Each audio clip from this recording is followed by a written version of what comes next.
Pues muchas gracias. Buenos días, buena tarde a todos en donde quiera que se encuentren en nuestra América Latina, en Europa, y agradecerle pues a Juan Felipe y a Jaime primero la invitación, pero el esfuerzo de mantener el ánimo, de hacer de la sostenibilidad un ejercicio perdurable en el tiempo. Y creo que 20 años en la región se dice sencillo, pero ha transitado por muchos temas. Y el tema que nos convoca hoy, para entrar en materia también en atención del tiempo, es el tema de los derechos humanos en el lugar de trabajo, que no es un tema nuevo, pero que sí tenían un matiz más en el enfoque de los derechos laborales. Y al final, el tema es que parece que después de muchos años en este ecosistema, se pone en el centro a quien nunca debió de dejar estar en el centro, y que es la persona. Al final, todos los temas que hemos escuchado esta mañana, hemos escuchado y vinimos formándonos hace muchos años con los temas que tienen que ver con el medio ambiente, que tienen que ver con la gobernanza, que tienen que ver con el gobierno corporativo, y al final, atrás de todos esos esfuerzos, pues están las personas y está nuestro equipo, toda la gente, los colaboradores, y en ese sentido hay una serie de principios que de repente se nos olvidan y que se han enmarcado mucho en lo que es la calidad de vida de la empresa, pero la calidad de vida de la empresa es el entorno. Al final habría que tocar y ser más focalizados. Entonces, eso vamos a platicar hoy, vamos a compartir un poco y vamos a finalizar cuál es la propuesta del centro y en qué estamos trabajando. Pero no olvidar primero que los derechos humanos nos vamos a quedar, porque no es una cátedra, pero sí no olvidar que son normas universales. Lo que nos hace diferente es que cuando hablamos de este tema de los derechos humanos en el lugar de trabajo, son todos aquellos principios, todas aquellas normas universales que tienen ese paraguas cuando nosotros estamos haciendo alguna actividad inherente a nuestra empresa. ¿Sí? Y esa es la diferencia. Yo, para ejemplificarlo, pongo un ejemplo muy sencillo que hay que ponerle un poquito más sabor, pero es finalmente si el día de hoy cualquiera de ustedes están trasladando a su centro de trabajo, en una visita, en cualquier tema que están haciendo y por alguna razón, sin ir más allá, sufren un tropiezo y se lastiman, bueno, pues eso se llama un accidente de trabajo, ¿verdad? Porque están en el marco de una ejecución. Pero si eso les pasa el fin de semana, pues es un mal tropezón, pero sigue siendo un accidente y eso pues es un riesgo que todos vimos. Y ese es el tema de fondo en el tema de los derechos humanos que tienen que ver con la actividad cuando estamos en un tema eminentemente empresarial, y es exactamente el riesgo que vivimos. En la actualidad, entonces, lo que nos está pasando es que este tema ha tomado unas dimensiones insospechadas. ¿Y por qué insospechadas? Porque vemos hoy que las empresas actualizan, incorporan en sus políticas prácticas, iniciativas que van más allá, y estamos hablando de sostenibilidad, hablamos de responsabilidad social, pero tenemos que ir más allá y tenemos que ir no solamente en el ámbito de las operaciones directas de la empresa, sino que alcanzan hoy más allá de los proveedores. Durante muchos años decíamos, pues hacia el interior del perímetro no pasa nada, es nuestra responsabilidad. Lo que pasa allá afuera, lo que sucede allá, pues sí nos importa, pero no necesariamente es nuestra responsabilidad.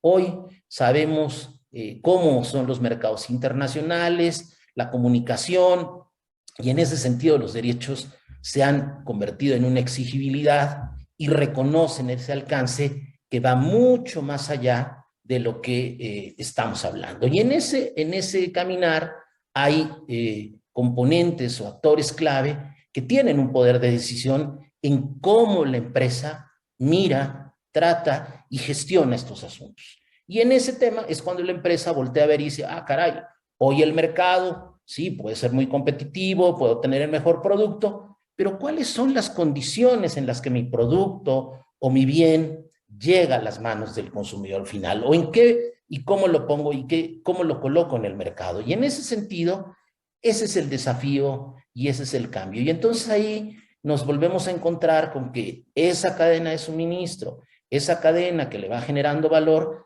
estamos en ese reto de que dimensionen, de que encuentren las formas de cómo gestionar y cumplan estos principios.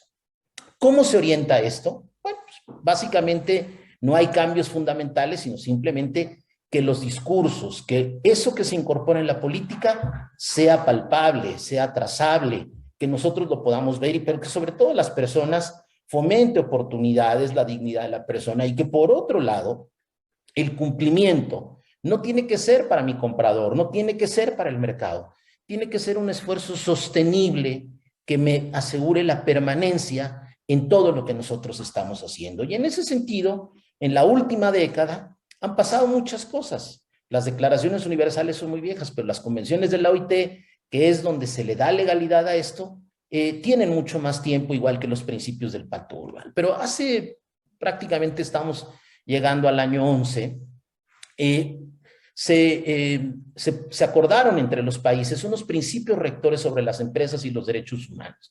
Y muchas empresas, todos estos estándares hoy de evaluación, ESG, etcétera, gritos, hoy hay un acelere por incorporar en las políticas estos principios rectores. ¿Y qué son? Básicamente tres, no los vamos a ver hoy, pero el Estado tiene que crear una legislación. En México la legislación laboral es muy avanzada en muchos sentidos.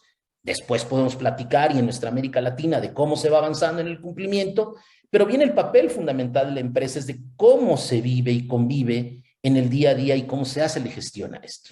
Pero ¿qué pasaba? Y que realmente muchos de los temas, como en las brechas que pasaron muchos años en el tema comercial y económico, estos temas faltaba una parte fundamental.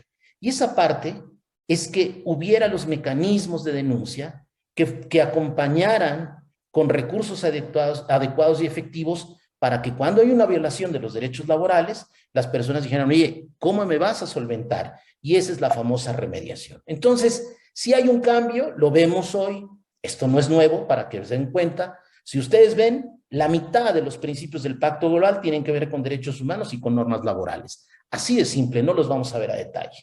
También lo encontramos en los mecanismos internacionales. También, desde hace más de 20 años, la Corporación Financiera Internacional tiene directrices, tiene normas de desempeño.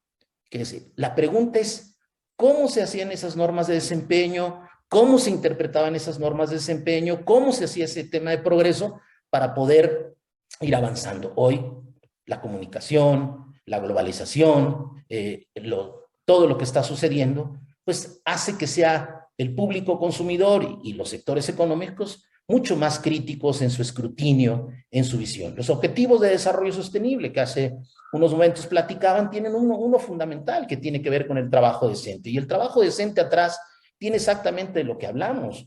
Temas que es increíble que en el momento que nosotros vivimos como planeta, todavía hay el tema de esclavitud, de trata de personas. Hace un momentito se comentaba el avance que ha tenido la participación de la mujer en estos temas, pero todavía tenemos que trabajar sobre derechos igualitarios, sobre los trabajadores migrantes, y un tema pues fundamental que exactamente en estos días estamos por celebrar el Día Mundial del Trabajo Infantil, contra el trabajo infantil, pues es uno de los grandes temas que tenemos hoy en el sector privado. Y por eso también la semana pasada, se acaban de cumplir 10 años en que el Pacto Global, UNICEF y nuestra organización Save the Children acordaron también una serie de principios que tienen que ver al final con esta manera en cómo se aborda crear políticas, hacer debida diligencia, hacer una política de compromiso y hacer esquemas de remediación. O sea, al final no se crearon normas nuevas, simplemente que hay que buscar la armonización. ¿Cuál es ese alcance? Pues hoy prácticamente está en la legislación. ¿Qué nos toca como empresa? Que estos principios los incorporemos ya no solamente al interior del perímetro, no solamente en la operación propia, sino cómo lo vivimos con los proveedores y con los terceros. Entonces, ¿cómo hacemos la cadena de suministro y cómo garantizamos y aseguramos que la cadena de valor, lo que va generando riqueza, esté permeando en este sentido? Y lo que es importante, y no vamos a detenernos mucho por el tiempo, solamente recordar cuáles son esos. Importantísimos, el tema de la salud y la seguridad en el trabajo. Otro tema fundamental tiene que ver con el trabajo forzoso, que es uno de los temas claves hoy. La esclavitud moderna hoy es un tema que nos preocupa mucho a nivel de los países, que nos preocupa mucho en lo que está pasando, casos sonados a nivel global. Es increíble hoy las grandes protestas que hay, sobre todo pues en Asia y en África. En nuestro país Hay temas, y en nuestra América Latina, temas muy vinculados a la migración, pero que de alguna manera ya están. Otro tema importante que lo acabamos de tocar es el trabajo infantil. Otro tema fundamental es la libertad de asociación. Es increíble que hoy, en los tiempos que vivimos, todavía haya prácticas que inhiben el derecho fundamental de asociatividad que tienen los trabajadores para defender sus derechos. El tema de la discriminación, que es un tema que ha crecido fundamental, que es importantísimo en la mirada, en el trato, en el respeto, en la equidad que tenemos. Las medidas disciplinarias, que es cómo abordamos cuando una situación sale más allá de los acuerdos. ¿Y por qué es importante tener esto? Pero es más importante tener un contrato, porque si no, entonces, ¿cómo lo establecemos? El carecer de estos principios nos lleva a la discrecionalidad, y la discrecionalidad es el riesgo más importante, más grande que puede tener un sistema de gestión. El horario, teníamos un principio o una percepción de que aquella persona que no llega a las 8 de la mañana a la oficina y se va a las 8 de la noche no está comprometido con la empresa. O sea, es un principio fundamental de cómo las personas se entienden.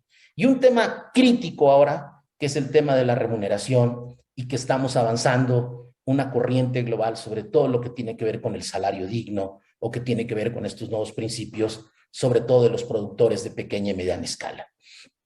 No es nuevo, y lo importante y el mensaje tal vez más fuerte es que todos estos principios no son nuevos para la empresa, sino que hay que darles una orientación y hay que alinearlos. El mensaje es: no hagamos un trabajo para la auditoría, para la revisión de compra de una empresa, sino que pongamos los estándares más altos que nos permitan cumplir con todos los ordenamientos. Si tenemos de compradores, si tenemos ISO 26000, si tenemos GRI, porque si no, lo que sucede es que los departamentos especializados, las direcciones en las empresas, empiezan a crear sistemas burocráticos muy pesados que permiten responder eso. Y en ese sentido, ahí es donde viene otro gran riesgo, porque entonces se baja la medida en la que nosotros estamos reportando. ¿Qué pensamos nosotros? Que al final estos principios tienen que tener impactos positivos en la persona, pero tienen que transformarse en resultados positivos para la empresa. No tiene que dejar de ser un ganar-ganar, pero tenemos que pensar que en el centro de todos estos temas tenemos que poner a la persona. Y por eso es importante incorporarlo en un sistema de gestión que nos permita todo el tiempo alertar sobre posibles incumplimientos que se puedan dar en la empresa. Y eso lo que nos va a dar es la posibilidad de hacer una operación sostenible y que nos permita tener cadenas de suministro, de abasto responsables. Y esos principios hoy están trasladados en lo que nos pide la OSD, en lo que nos pide la Corporación Financiera Internacional, cualquier tema de crédito. Y que también le está dando una respuesta muy importante ¿a quién? Con el consumidor. Porque finalmente todos los temas que estamos viviendo tienen que ver con un tema de reputación empresarial. A nadie le gusta comprar un producto que en su proceso tuvo mano de obra infantil o que tuvo violaciones flagrantes sobre temas de trabajo forzoso o que no incumplen en pago a las empresas, a los trabajadores o a los colaboradores. Otro tiene que ver con la competitividad. Hoy los principios de los que estamos hablando están en los índices de sostenibilidad de la Bolsa Mexicana de Valores, en el Dow Jones Sustainability. O sea, hoy el tema de la persona, el tema de la gente, es un tema fundamental, que hoy derechos humanos en el lugar de trabajo puede incluso tener mayor representatividad que precio, que calidad, que ISO, que tener estos esquemas que hoy son importantísimos para la empresa, pero que tiene que ser holístico y que tiene que ser integrado. Tenemos evaluación, hoy hay estándares, no necesitamos también inventar la rueda, hay muchos esquemas que hoy nos permiten, pero lo más importante es la gestión de riesgos. Y hay dos. Uno tiene que ver con la presión de las partes interesadas y otro tiene que ver con la debida diligencia. ¿Por qué? Porque al final esto forma parte de lo que estamos tocando el día de hoy. Al final, entonces, buscamos un cambio verdadero y una transformación cultural de la empresa, pero la empresa con una mirada distinta del alcance que tiene sus colaboradores para hacer verdaderamente un cambio sostenible en el tiempo. Pararía aquí para comentar un último comentario al final.